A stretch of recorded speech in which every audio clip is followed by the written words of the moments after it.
Ward number 2 हा मिल्लतनगर आहे। या वार्डामध्ये आरोग्य केंद्राचा दवाखाना आहे आणि इथे नागरिकांना वारंवार एवढा त्रास असतो तर इथे नळाची पाईपलाईन आहे। महापालिकेची जेसीबी इथे कचरा घसरला ती जेसीबी एवढा खालून घासतात तर तो नळाचा कनेक्शन हमेशा तुटतो आणि नागरिकांना 8-8 दिवस दादाच पाण्यासाठी वंचित होतात। मी ह्या न्यूजच्या माध्यमातून आयुक्त साहेबांना विनंती करत आहे का न्यूज तुमच्याकडे मी पोहोचवतो, मी तुमच्या स्वतः घेऊन येणार न्यूज। ह्या जी समस्या आहे ती ताबडतोब हल झाली पाहिजे। महापालिकेचे काही अधिकारी इथे आलेले आहेत, त्यांचं नाव काय तुमचं नाव काय? गणेश सिंगाडे म्हणून अधिकारी आहे, दुसरे कोण आहे? यांच्याशी मी आता चर्चा केली।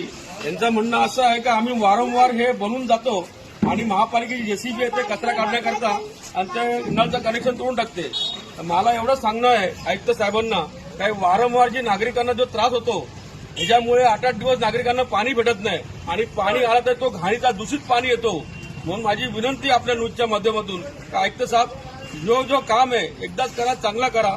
मी नक्की साहेब चर्चा केली, आता ते जेसीबी तरी लावलेली आहे पण वारंवार तातून मरून काम चालणार नाही। नागरिकांचा आरोग्याचा प्रश्न आहे, मग त्वरित चांगलं व्यवस्थित करण्यात यावा अशी विनंती आहे।